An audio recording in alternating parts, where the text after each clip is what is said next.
Alright, so we're probably gonna do. I guess there's. I think there's two more. I guess. Um, yeah, there's two more. So yeah, but this time we're gonna react to Voice of Man Mental Health Decor. Oh, sorry. Uh, the ugh, documentary. My bad. But yeah, awesome, serious stuff. Um, oh yeah, documentary. Yes. First, in case you ever know this, even though it is June, um, I know that I was one of those mans out there that have been having some mental illness problems, that's helper anxiety, depression, all the other stuff. I I was one of those. And even though I had gone through a lot of depression throughout some day after days and stuff, me pretending to be happy every single time, it just, I'm still in pain, you know.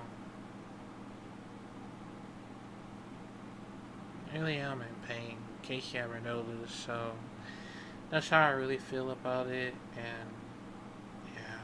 But, but, um, but let's check it out in 5, 4, 3, 2.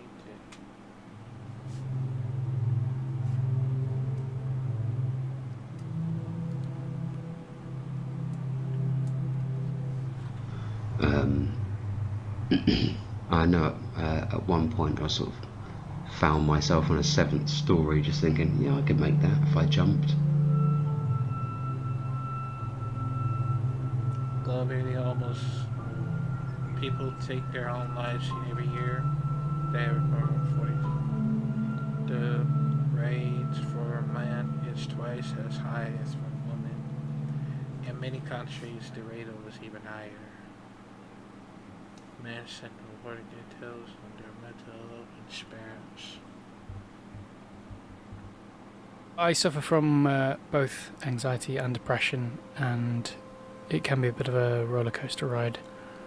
One minute you're feeling utterly worthless as a human, you'll never succeed in your goals or even the tasks that you set yourself that day, and there's this constant pressure of comparing yourself to everyone else around you who is seemingly doing so much better, and then suddenly it'll all be washed away by complete apathy, and you'll feel nothing, just entirely numb.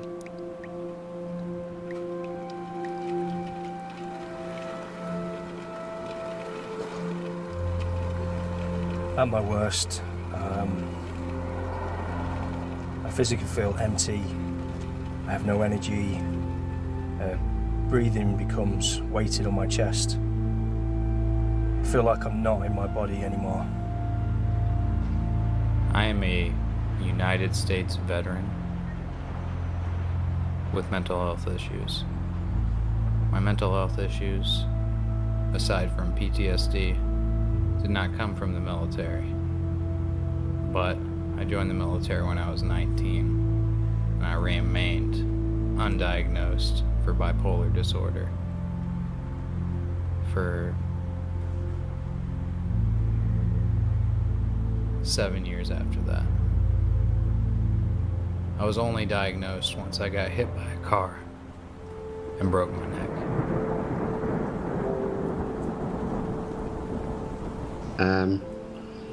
I was diagnosed with manic depression when I was about 11 or 12. Personally, and almost personality wise, I felt like a bit of a loose cannon. So I sort of retreated into that. I basically lost 10 years of my life just, doing drugs. But, I was kind of a functioning alcoholic and drug addict for about a decade. from 18 to 28, I suppose, which is when I met my now partner, my now wife. It certainly, until her, it was very difficult for me to establish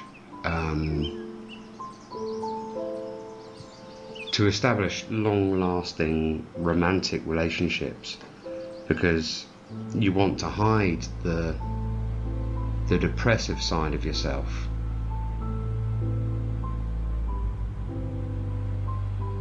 The only way I can describe it is sort of like you're sat in a room, everyone you love's outside, and you can see them through the window. And all you have to do is get up and walk outside,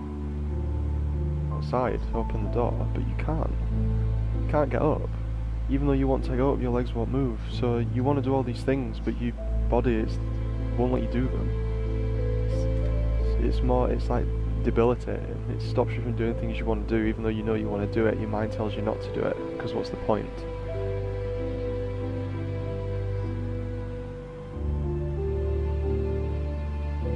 The way in which mental health is treated is as if it isn't a disease. I try my best to protect myself and others when I am having a hard time, but with no one else believing you, it's hard to do anything except just say, I'm sick.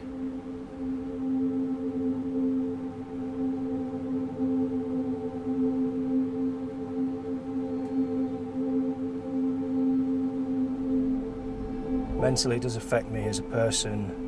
My character changes. I go from being funny, cheeky, and banterful to shut off from the world. I close in, not wanting to talk. I feel like I just want the pain to end. In my head, I wanted to just like crash my car, into a brick wall, to hang myself or to cut myself, or sometimes just hope that I would go to sleep and never wake up.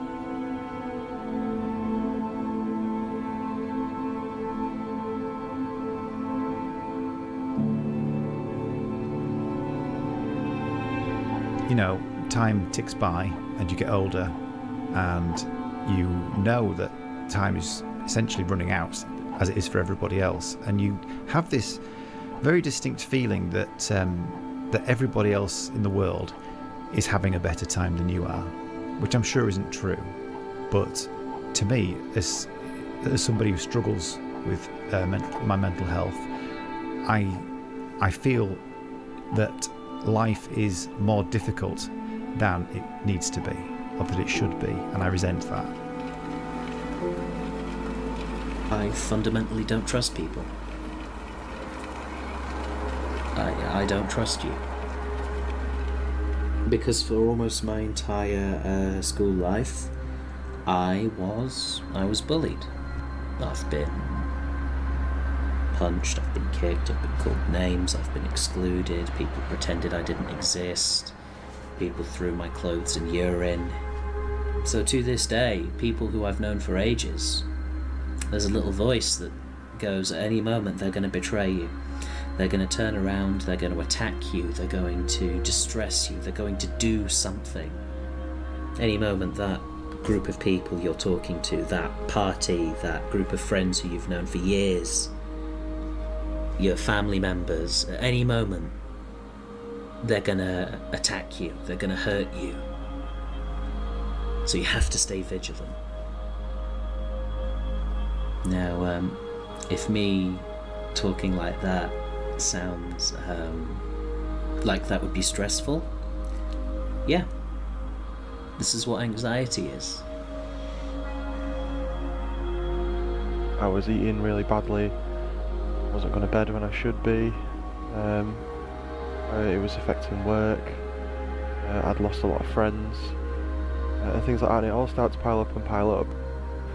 So I sort of carried on in that state for a while, not really wanted to admit to myself what might have been going on, and that may be partly because of the stigma that's sort of associated with it.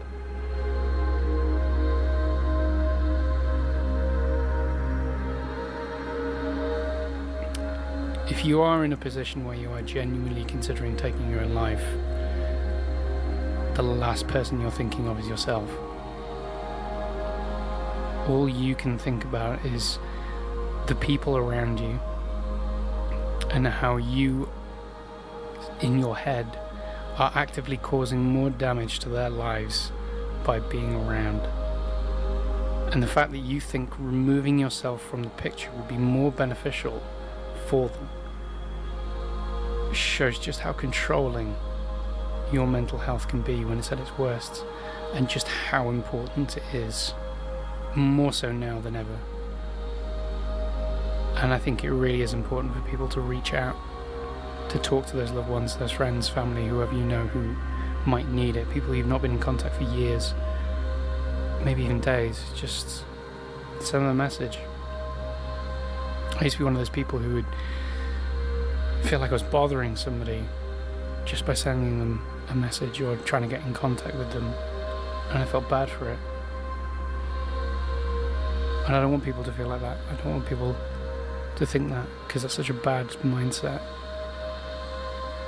Never feel like you're annoying someone, never feel like you're getting in the way. Always reach out if you can, because it really does matter, and you reaching out will make them feel like they matter. And little things like that can make a big help, and possibly even save someone's life.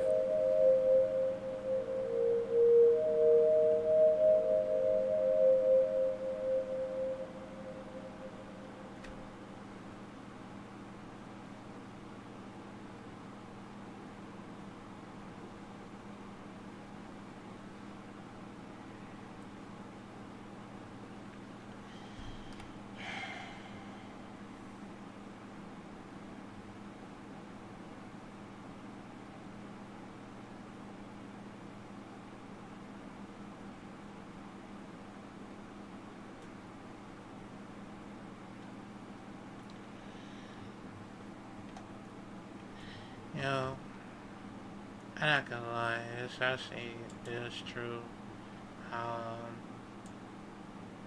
Everything is happening in this real life, of course. Dealing with a lot of situations from your own, and that's how I really feel about it, because when, well, I thought I was gonna go outside, well, I just couldn't do it. And in case you haven't noticed, I've been stuck throughout, day in and day out, of course, and that's how I really feel. But also, I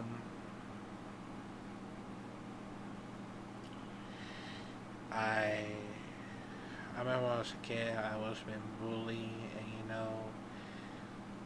most of them pretended to be my friend, and they would try to get rid of me and stuff like that, and how I really feel like it, and know that I've become a very weak person in this,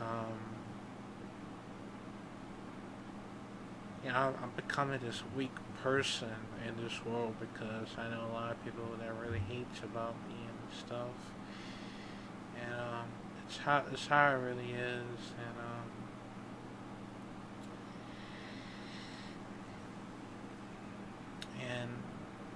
I know I wouldn't eat too much, but the only thing is I don't want to get too much fast, because that's the only problem that happens to me, and yeah, that's how I really feel, and even though I lost my energies, I just couldn't, sleep that much, and that's how I really feel about it, and yeah, I can feel like I'm just want to hurt myself and stuff, so yeah, but yeah, man, let me know, comment down below what y'all think about it, and I'll see y'all in the next reaction video.